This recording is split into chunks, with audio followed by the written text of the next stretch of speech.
Cool. Mhm. All right. I just realized how much further this desk is up than last one, so I'm gonna have to back up a little bit here. And yeah, Nick, you could start introducing the show if you wanted to, buddy. All right. Welcome to Marvel Multiverse Mayhem with me, Nick, and then Kyle over here. That guy over here. Right here. Sorry, I am. I'm messing with all sorts of stuff. I'm running a bit behind today on getting set up right. But I got it now, and I'm super excited because I think we got two things to talk about. Yeah. And we should definitely talk about why we're here first, and then get into the Spider-Man No Way Home trailer, because it's the Marvel Multiverse Mayhem show. And what type of Marvel show would we be if we didn't talk the latest Marvel trailer, right? Damn straight. So It'd be a crappy Marvel show. The shitty one that you wouldn't subscribe to it at the LRM online YouTube channel and the Genreverse podcast network, wherever you get your podcast from. And goddamn, Jaw was in my pockets, man. I gotta stop storing them there. Well, we're here to talk about what if. What is it called? Earth's mightiest heroes were killed or failed. And yeah, we're gonna go into spoilers all over the place, people. I mean, this is it's canon, but it's not. You know what I mean? Yeah, I do think after watching this episode and the trailer, that we will be getting like the final episode might even be extra long, and will be a team up. I do think it'll be a team up of different Avengers, because what we see in this version is all the Avengers get killed that are on the list, except for those who are frozen or in far out outer space. Pretty much. And Fury himself. Like, so when they first started this whole project, and I'm going to try to look into the main camera that I'm looking into. I might look at my screen instead, because it's a weird thing, right? I often look at your picture and not at the little... I almost never look into the camera. Well, yeah, like that's one thing, because like on the webcam, it's usually, if I'm just using the webcam, I kind of have it lined up to, I'm looking down, but still kind of in the camera's direction. But now you're over here, like, if you see my face, my camera, like, that's how off the angle is for this main camera. Anyways, one of the coolest things about this is it kind of delivered on what they had not explicitly promised, but the idea that we were going to visit all 23 MCU films, or 22, whatever it was going to be. I don't know if they were going to include the Spider-Man films or what, which obviously they are in some way. We got that sort of. We got to do 3 movies this time: Iron Man 2, Hulk, and Thor. Fury's bad week or whatever it's called. Fury's big week is what it's called. Week. Yeah, big week. So we got to see all of that, and this is exactly what I wanted from What If. Like, the moment Tony dies, I'm like, oh, this will be fun. Yeah, like last time, where it's like every event leads to a different event. Like exactly. Nick Fury being at a different location, like him being in Albuquerque versus him being at not Albuquerque, you know what I mean, New Mexico. Whereas like usually he's at the Project Pegasus base, just the first base from Avengers. So like he's showing up in different correction. Spots. Sorry, it's What If the World Lost Its Mightiest Heroes. Whatever, guys. Episode 3. Continue, Nick. So yeah, it's interesting because just like last week with T'Challa as Star-Lord, just every little thing changes the next, like, even Avengers location or death, while referencing super images that are straight from the movie, like her stabbing Stark in the neck, or Hawkeye's famous arrow he didn't fire at Thor. And then it also had plenty of Thor being attractive and smelling good, even dead jokes. Which, of course, is a continuation on the Guardians comedy from Infinity War. Infinity War. Yeah, it's like an angel. Yeah, right. I love it. It's funny. It was cool to hear the voice.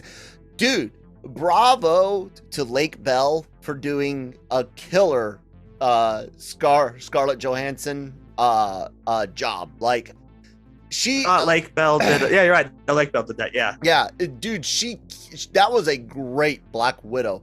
Not only did she match there are some tells that it's not Johansson, but she got the mannerisms. She got the character. So bravo.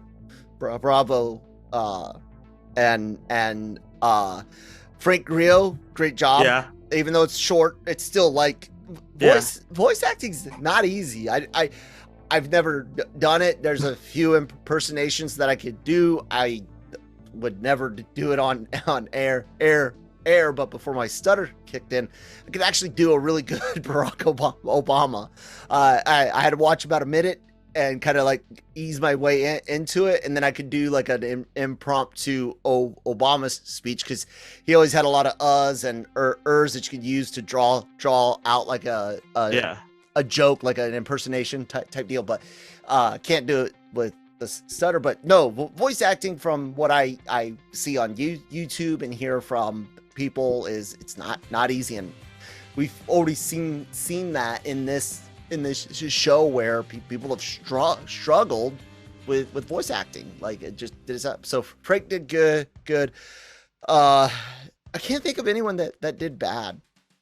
No, OG voice or otherwise. I was just gonna say that like Lake Bell isn't nailing it the same way. Like, well, I remember the trailer, we thought like, oh, so that doesn't sound like Stark. The guy who played Stark, the guy who voiced him in the other one and in this, I thought did a great Tony Stark. Yeah, he's got only a great RDJ. Few lines, but it was much better than what we saw. In the trailer, he sounds off. Yeah, and I'm sure that trailer might still be, the audio we get. It's easier to do short stints trying to impersonate. It's another if they take something that's in the middle of a scene and cut that into a trailer, because the longer you try to keep it going, the harder it can be, the more you want to go back to natural, unless you're surrounded, unless you're trying to just impersonate like an accent. That tends to be easier to keep over time versus a complete adaptive voice if you're not a professional at it. And I don't know what this voice actor's background is, or if they're doing like the collector where they're not even trying, like on purpose. That was the worst. So who knows? We'll wait. I'll wait for the episode. But yeah, it's not a good RDJ at all in the trailer. Here it was pretty good. And I was just gonna say something based on all of that. That's how conversation works. Just the voice cast. I also mentioned like how many of the big guys we got. And so not Dustin Hoffman. No, the other guy. I'm trying to bring it up right now for us. I'm spacing on. God, excuse me. I don't even know who you're trying to get Hank at. Pym. Michael Sheen? Douglas? No, Sheen. Michael Sheen? Or no, Douglas. Michael Douglas. Because it's him again. Yeah. He's great at it. Like, I don't think any of the actors in this had a poor time performing vocally. No, Frank Grillo was great. Badass. And Mark Ruffalo fucking crushed it. Yeah, he did a good job. I think Michael Douglas is probably, him and Douglas are the most impressive. Then you got obviously real Thor, real Loki. Right. Lady Sif. Sam Jackson's got voice acting background in U.S. animation games and anime. He's got what was I gonna say? Clark Gregg. He's got some voice acting background. Renner, I'm not so certain about, and Ruffalo, I'm not as certain about. Hiddleston, he's a voice actor. Really good one. But yeah, I mean, it was just great to see so many come back. Jamie Alexander, even though some of it was real quick and short. Bravo for Lady Sif and getting a bit in Loki, and then getting this, and I know we're gonna see her in Thor Love and Thunder, right? Or is that a rumor or confirmed? I don't know. For Sif. I think it's confirmed. Yeah, I think she posted a picture. Either confirmed or rumored, whichever. Yeah. Everyone kind of not only everyone else assumes, but hopes. Even like Matt Damon and stuff. So yeah, right, even the actors with Asgard are back, even though half the population was wiped out. So more than half for them. Yeah. It was again. What were you gonna say? I was gonna say, onto the story aspect, if you wanted to, the whole thing, guys, is exactly what the title says. What if the Earth lost its mightiest heroes? There's someone taking out Avengers very stealthily, and Black Widow is tasked by Fury to figure it out. Loki attacks.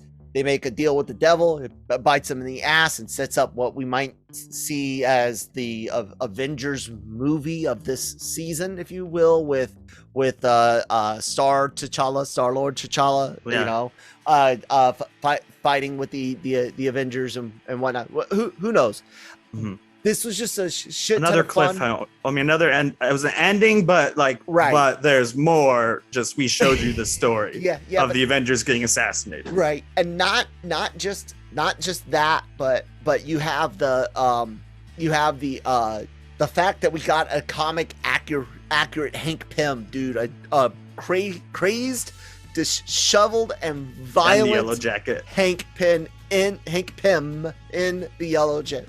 Very true, because for those of you that might be more casual Marvel, hi, Nick's friend wearing headphones, and Nick's wearing headphones and can't hear right through. Anyways, you've got Hank Pym in 616 has a episode where he commits spousal abuse. He smacks Janet, and then in the Ultimate Universe, in the Ultimates books, she's a mutant, not in a suit, and he sprays her with bug spray, and she's little. upping the ante of the smack, which is why we got Scott Lang. Right, exactly, because not Hank Pym's got comes with baggage. And fans have been wondering, because obviously when Janet comes out of the quantum realm, she's happy to see him. There's no signs, and I don't ever foresee them going down the route with, and I don't think the darkest Hank Pym will ever see. This is by far darkest. This episode's dark, and they make it understandable. He's grief stricken. He's grief stricken over the loss of Hope, his daughter, who was recruited by Fury the same way Janet and Hank were, and yada yada.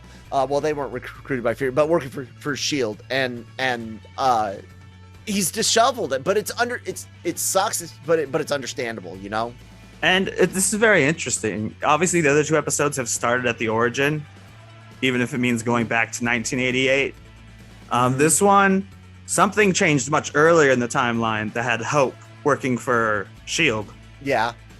So we actually didn't see the deviation, because that's what changed Hank Pym and drove him crazy. I'm sure he's also not like in the comics, they even explained eventually, they're like, oh, Pym particles were affecting him or whatever when he beat his wife. Yeah. And they have talked about the danger of that. Maybe he's been not sealing himself as much, and that's why he's not just grieving, he's a little bit, just like how Corey Stoll's character becomes at the end. He's definitely being affected by Pym particles, in addition to being a giant ass selling stuff to Hydra. Yeah, of course. Make money though, people. Laissez-faire. Okay. Anyways, anyways, I love it, dude. When I saw it, when I heard the voice, and I was like, "Is that?" You see them, and you're like, "Oh my God, they're doing it. They're showing us the fuck screwed up." Hank Pym. I can only say the F word so many times before I have to start blurping some of them out, and my stutter kind of just cost me a few there. Oh man. Yeah, he kills Iron Man with the syringe thing. He's in the syringe. He fucking flies into Hawkeye's ear when destroys his brain probably, or just shoots like a bullet through it. Yeah, I mean, it's everything they were afraid of with the Ant-Man technology in the wrong hands. He causes Hawkeye to shoot. First, I thought Loki was behind it all at the beginning, and he used it as an excuse. Yeah, but then And then I'm like, no, it's not Loki. But then I didn't actually even know it until Black Widow was fighting someone you couldn't see. I was thinking invisible. I was like, what? Because I thought that too for a moment. But I'm like, who do we? Oh, yeah. Ant-Man kicks ass without growing big. And I just couldn't. Fucking Hulk's death, dude. So dark. So messed up. So messed up. Throwing a growing ring in his heart. How like, I mean, that again even kind of borrows from the Hawkeye shot banner. No, from Ultimates, there was an idea to like get in the Hulk, or he ate someone or something like that. Like the idea of taking the Hulk down from the inside has been played with before somewhere. And maybe you're right. Something Hawkeye did. I'm not sure. Oh, Hawkeye shot the Hulk. I mean, at a certain point. Right. I'm not sure what the specific bullet or whatever was, but the idea of taking him down from the inside is something that's, and it's cool. Again, like this is the type of stuff that you wanted to see. I will say, however, this was the weakest animation. The hair, especially Black Widow's hair, looks straight up metal. It really took me out of the moment. The lighting could have been different, maybe for the hair softer on it, because it looks so glaring that it really does look like their head's made of metal. Yeah. So just getting used to the style. It's fine. It works. It does recreate the certain shots really well, even like when it's the reverse shot of where it was in a different movie. Yeah. What else to say about? Yeah, it's just it's like as dark as Marvel's gotten. We'll see how Marvel Zombies is, but there are brutal murders in this. The Hulk explodes. It makes you wonder what the hell did they want to try with Spider-Man that made them say no? Good Lord. What did you say no to? You blew up the Hulk with like green guts or smoke or something. All of the Avengers, and this isn't Thanos's. Yeah, it's random and efficient. This is murder, like you said, cold-blooded murder, and they roll with it. I loved it. Bravo, Marvel. Bravo. I really love the scene at the end where he plays with the pager a little bit. You don't know if he pressed it, and then he's like, we still have one option, and then it shows him as the one removing the ice, and he says, welcome back, Captain. At the same time, she also shows up over his shoulder, which is pretty cool. He's talking to both of them, even though obviously Steve can't hear him. Yeah, sorry, I did hit the volume. There's this weird thing where if there's some sort of media up, it might play with the media volume instead of the ringtone volume. I get that. And I good. I am as technologically advanced as I am. I mean, the other day I put together like a computer in a few hours, and with my head injury and my motor skills, that's actually really difficult. It's tedious. It's not hard. It's tedious. If you know what you're doing, it's all the same. It's like building Legos. Like as long as you know what not to do when you're putting in like a processor, like don't bend the pins, but hey, AMD's moving away from pins on the chip to where the pins will be in the board, and you'll have pads on the chip like Intel. So even worrying about pins is going away unless you're doing like header pins for your power buttons or LED lights and whatnot. But it's real tedious, tiny little pieces. So yeah. Anyways, I have fat fingers. Yeah, I do. I mean, they're not super fat, but they are kind of not long enough. And mine are long, but they're also plump. Christine's it's hard for me to type sometimes on the phone. Christine's got skeleton fingers. It's freaky. Are ready to move on to our other topic? Or have we covered what? You know what? Actually, first off, we should totally it. So yeah, great. Another moment where I'm gonna have to use the damn please stand by camera messed up. We got to take a word from our sponsors, ladies and gentlemen. Grow Generation, where the pros go to grow. Grow Generation is your one-stop shop for hydroponic grow supplies, product systems, and more. Grow Generation serves customers across the nation and carries a wide inventory of renowned cultivation brands. Go to www.growgeneration.com, where the pros go to grow. All right, that was our sponsor, Grow Generation, where the pros go to grow. Indeed, they do. All right, another bigger event happened this week. Oh wait, last thing about that. This was by far my favorite episode of all three.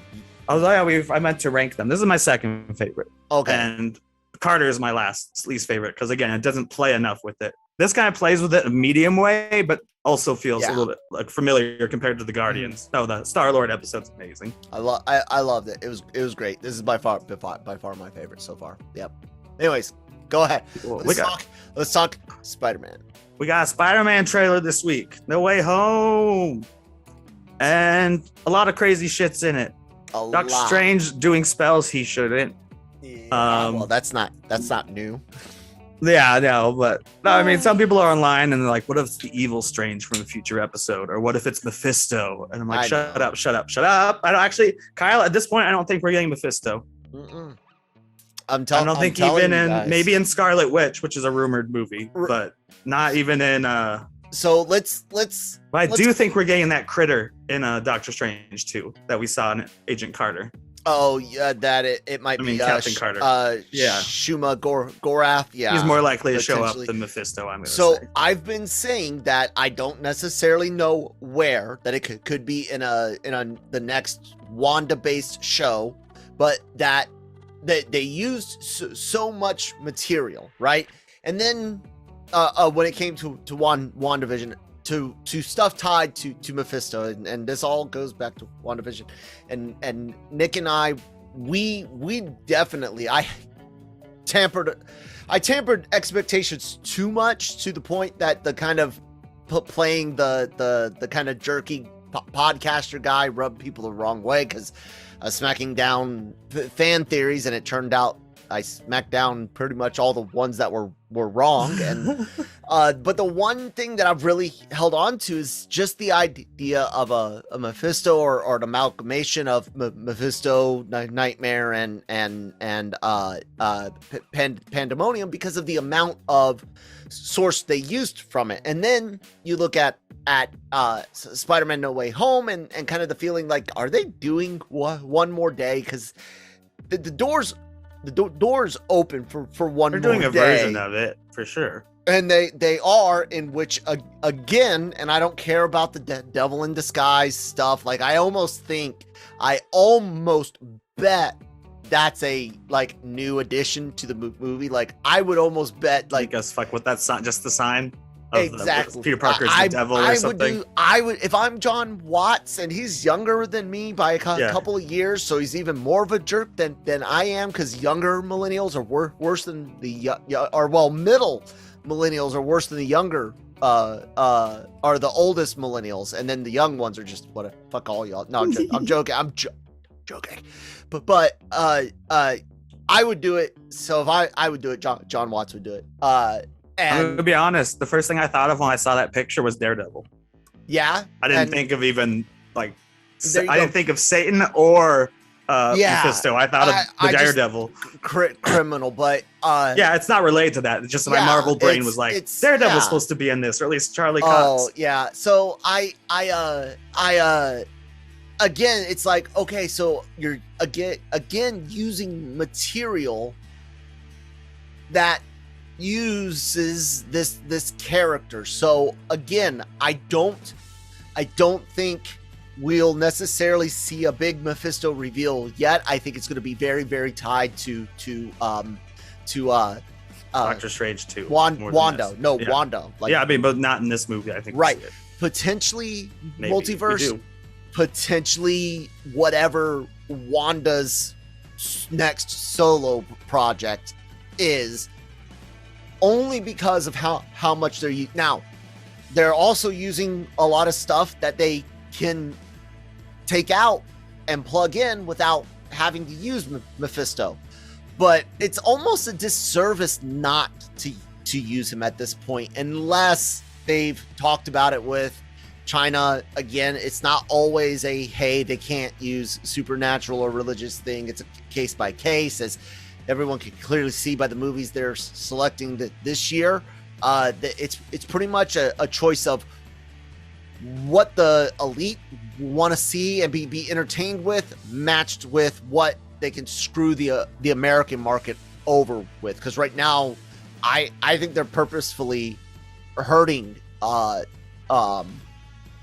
U.S. Studios by being so selective this year. If you look at like the top grossing films globally this year, most of them are Chinese, man. Damn. So yeah, I'm gonna go against you. I am going to officially put it on the table that I don't think we'll see Mephisto ever in the MCU. Not ever. I'll say we won't. He might pop up later. I don't think he's going to be part of the Doctor Strange 2 Scarlet Witch storyline. Right. I'm not saying he'll never be there. I don't think we'll see him in Doctor Strange 2. All I know is that I think it's going to be connected to Wanda, and whether that's if she gets her own movie or second TV show. That's right. More that's likely. what I would say. Maybe you introduce the idea of the character in Doc Strange 2 because of Wanda to help lead into Wanda, but it is a character that since the start of the material came from him, we should stick, or came from her show with Vision. We should stick with her, and it fits as far as her trying to get her kids back. She does have to deal with Mephisto and Pandemonium. So yeah, man, it's like I said, just as a comic fan, and because this is a deep cut, like this is not a surface level Marvel thing. Like most of the people out there didn't even know who the character is before WandaVision theories from New Rockstars, us and others. But now everyone does, and it's kind of like, great, yeah, you guys have been. This is a good deep cut. This is what I was kind of talking about when it's like, hey, the nostalgia goggles are coming off of me, man. Like the what's that one guy call them, member berries or whatever, the little on South Park, nutty goodness of hey, remember this, remember that, and that used to do it. I'm not saying it's bad, I'm not knocking it, I'm just saying me personally, I'm kind of done. I'm done with that. I like the new stuff. So it's like, if you're gonna give me another comic book character, I don't necessarily want the next version of Iron Man. Give me a deep cut. Give me Moon Knight. That was a great choice. That's a deep cut. I am Eternals. Even stoked. Guardians at the time were super deep exactly cut. And look, that second Eternals trailer, I am actually excited to see it. Like that looked good. It's cookie cutter Marvel. I kind of know a lot about the movie already, but it looked a hell of a lot better than the first one. It just shows you how important editing is. And let's talk about editing in this trailer, because we said we'd talk about this trailer, and in 8 minutes we've talked about almost everything, but except for the fact that Doc Strange and Mephisto are involved in the source material that at least inspires part of this movie. One more goes to Doctor day. Strange because he wants part of the movie. Nick, thank you once again, Mr. JMS, for all the great work that you had done on One More Day, and to Q to JQ. Anyways, Nick, go ahead. Okay. The true comic book geeks out there will get it. Got you guys. Wow. Of course, the trailer opens with the world knowing he's Spider-Man, and like he's arrested. Maybe Charlie Cox's arm in it. Maybe people are just freaking out too much. Because I assume I don't think we'll see I don't think we'll see Daredevil. I think we'll just see Lawyer. Right. It's a little big for Daredevil. This kind of dimension hot, like we get some familiar Doctor Strange imagery of the city just folding on itself.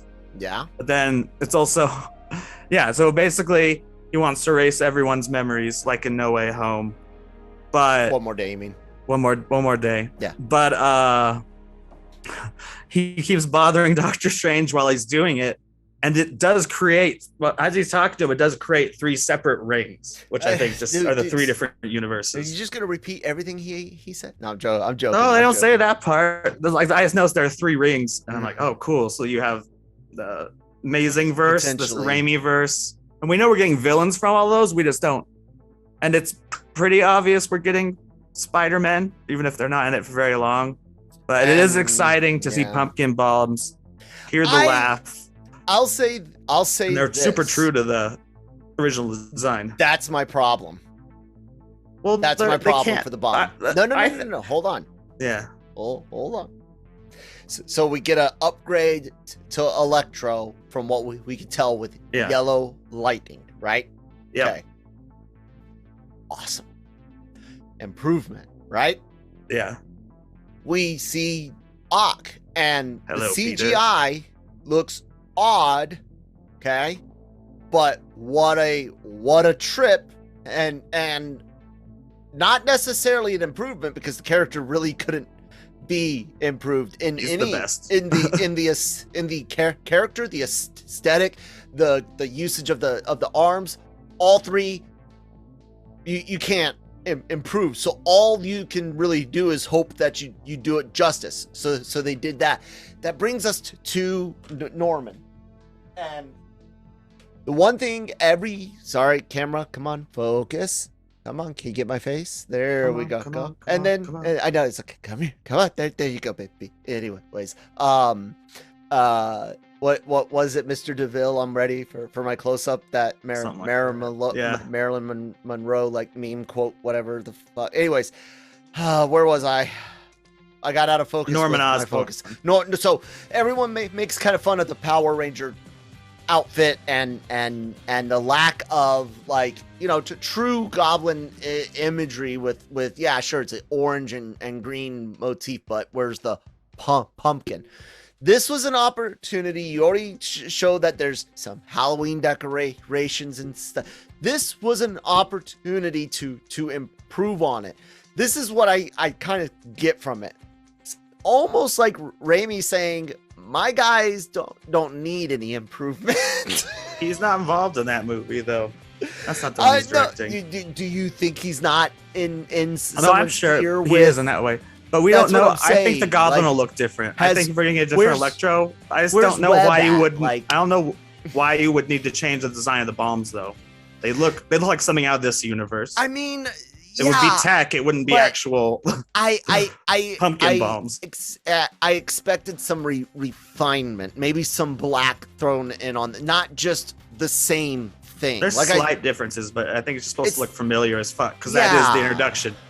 And I mean, then if you heard it and all you saw was like a green flash and then something swooped through smoke, you would have gotten the same reaction as seeing that pumpkin bomb. Yeah.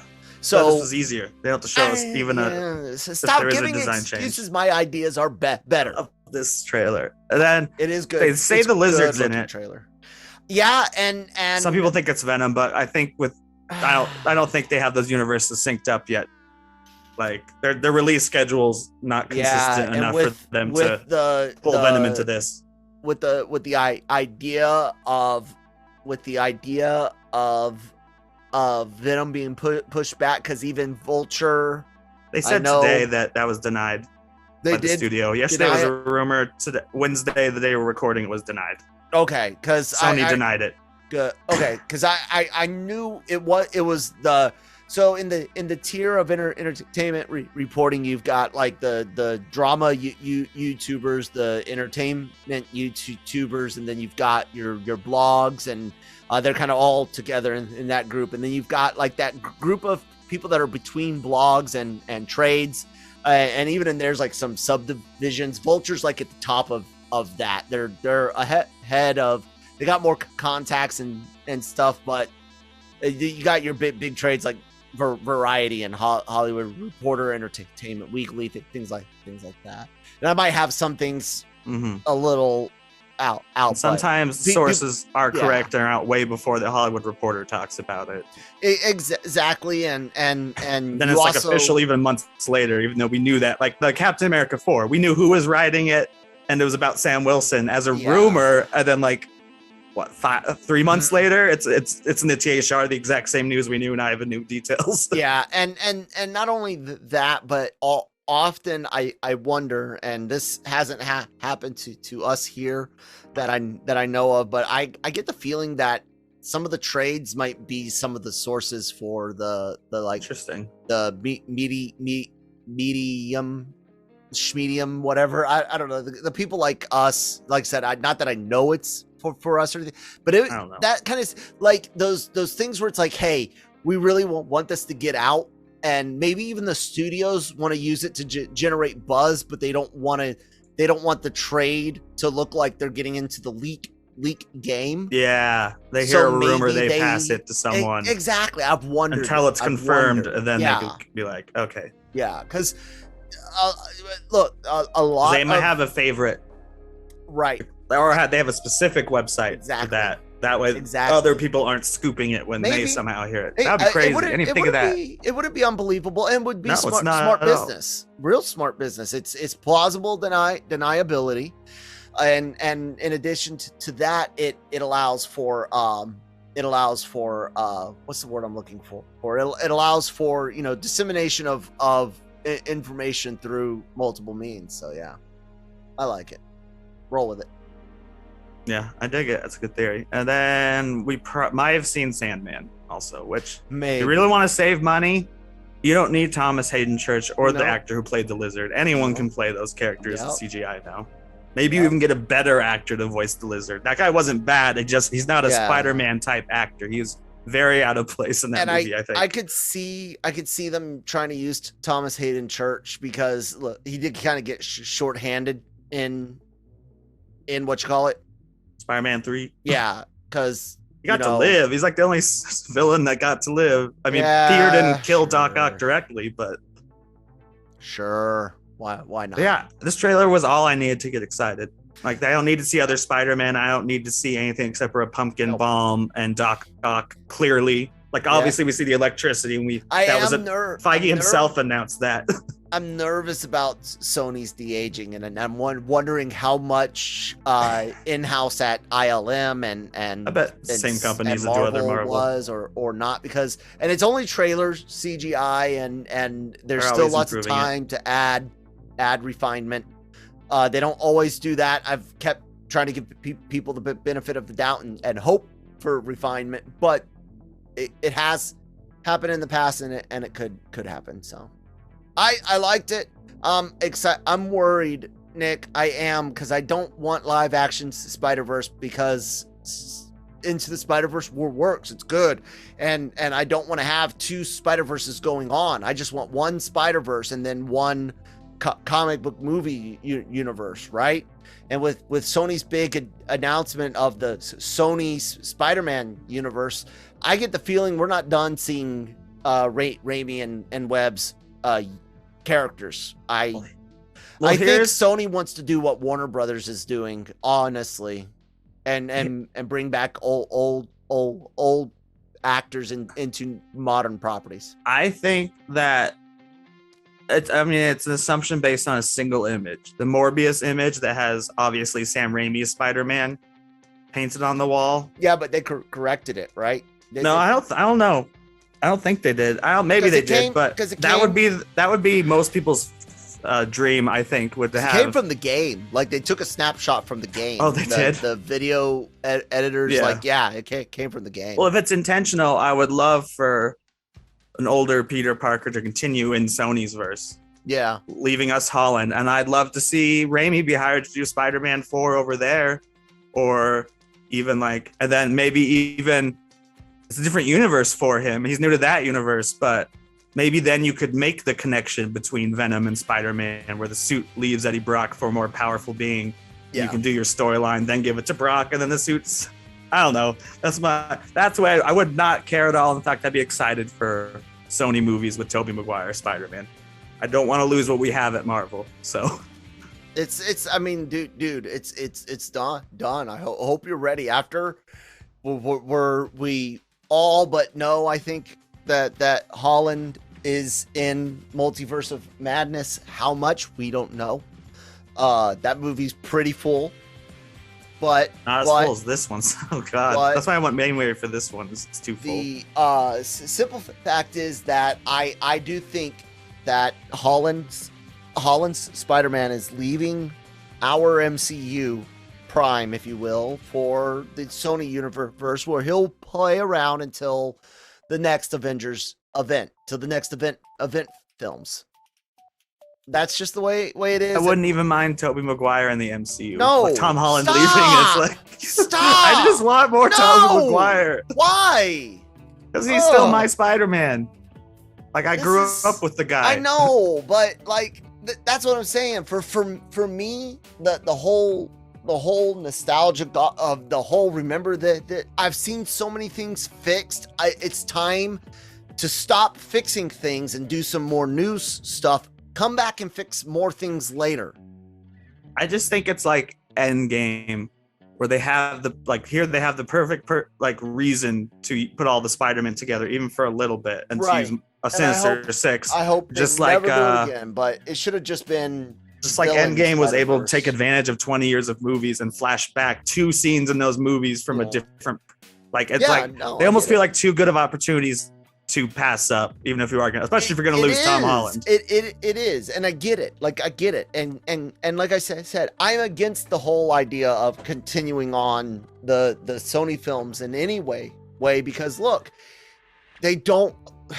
Outside of nostalgia, if you look at those movies critically, you approach them like you do any new film review. So you're looking at character development, editing styles, sound, like everything within context of the time. They don't hold up. People still consider Spider-Man 2 as like, it's been my top 5. It's another like critics. I watched them all again, you know, except for 3. Like I saw Spider-Man, what was it, last year, year before, and I know we're going to be doing our Spider-Man reviews leading up to No Way Home, but nice voice crackle there, Kyle. Voice crackle pop. I promise they dropped because they had to have one removed, but too much information. And I worked in a Harvey Birdman attorney at law. Joke. Thank you, ladies and gentlemen. I'm done. Good night. Now, we can finish up. Excel's no.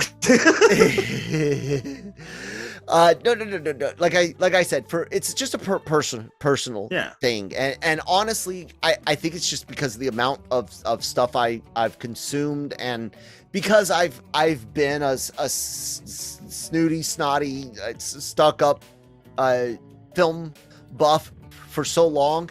That part of me kind of misses that. Like, that's why Star Wars Visions is the most excited I've ever been for Star Wars since episode 1 trailer. No joke. Why? Because it's different. There's no Skywalker, no Solo, no fucking Palpatine, nothing. And I don't care that it's not canon. I don't care that none of it no, it's different. Deep cuts, doing something super unique. I kind of want it. And like I said, the villain idea, I love it. Like, if this was only the villains and we only see the other Spider-Man, which again, people, it's all but confirmed that there's some involvement. Okay, there's a lot of spoilers out there, but yeah, you know, we haven't gotten into any deep ones. I've heard some deep spoilers. We're just doing, you know, super confirmed or official, but you kind of read between the lines, right, and connect enough dots. And my just curiosity is how the execution of all of it, like even the stuff that I'm not so necessarily worried about, I still concerned about the execution. The stuff with Strange and the stuff with Holland and the stuff with Ned and MJ and all of that is like, I still worry about execution for even shit that I have faith in, you know. So we'll see. Yeah, we'll see. I get afraid every time a Marvel movie gets too loaded down with characters. Yeah, they've handled the other Spider-Man films really well with multiple villains. What the MCU? Oh, ones. Okay. I was gonna say no. Obviously, it's what killed each of the last ones of the other franchises died because of overusage of villains, or too many villains. Yeah. But again, they also pulled off Endgame and Infinity War somehow. So I'm like, I have faith. I just hope if it's a movie that drops below 70, I'll probably be upset. I want it to be like a good top tier Marvel movie. Right. What if Marvel gets to work as EP, like Feige gets to work on EP with whatever Holland ends up in? What if, because they've been talking about the next deal, and eventually you're gonna have to tell us what's going on. Are you taking your ball and going home? Are you leaving the door open by giving him an exit that he can come back over? Are you continuing a fluid relationship where we're going to see him in both universes off and on for the foreseeable future? Or is Miss Marvel about to replace our pop culture fountain? Yeah. Who knows? I want to know. That's all. That's all. And it's all what ifs right now. Honestly, the longer we get, the closer we get to the movie to figure out what's going on, the more I'm convinced it's most likely a hiatus, an open door to come back and work later, with no set time to come back. But there is the possibility of them taking their ball and going home. I hope that's not it. Please, Sony, don't do that. Please. I hate you guys. Don't do that. We love you, Kevin Feige. We hope we do. The Marvel's not necessarily looking so hot in the PR department. Only so much blame can be laid at Disney's feet, at the big guy's feet, because Feige does write a lot the checks at Marvel. He gets his budget and his marching orders from up top, but he signs the dotted line on the end of the day for Marvel's paycheck. So we'll see. I hope so. So at least in Feige, I trust for story. All right. And with that, we should do all the plugs before you say that word. Yeah. I keep wanting to say it. Everyone, please check out lrmonline.com every day for all your entertainment news, needs, and opinions. Please see our YouTube channel. Please subscribe to that and help us out. Share us with friends and family. We've got a lot of really great things on there. A lot of really awesome A-list celebrities. We've had Martin Sheen on there. Speaking of confusing him with Douglas earlier, we've had Martin Sheen and Cesar Millan. We've had things from shows like Lego Masters and Top Chef, I think it was, or Master Chef. One of those shows with the chef in it is Master or Top. And then a lot of really cool things: comics, games, movies, TV, streaming. And then we got all these awesome podcasts on the podcast network. Many of them are now in video format, like this one that you're hopefully watching on YouTube, and if you're not, you're listening to these on audio wherever you get them. Thank you for that. Follow us on that app, and check out the YouTube stuff, because hey, I finally can render in 4K for short things without killing my system, but I can totally do full 1080p HD videos, which are coming. Nick just needs to find the proper attachment for his camera, and then he'll be in all of his glorious HDness. So, you don't want to see it yet. Anyways, guys, do that. Social media information down below. I'm starting to stutter enough, so Nick, wrap it up. At Geeky Nick Doll. No, me. I'm breaking radio the podcast. And now, Excelsior. Sorry, I forgot to let you do your plug. Say your line. Like I said, enough said. My brain is messed up. We're done. Thank God. We're good. That was good.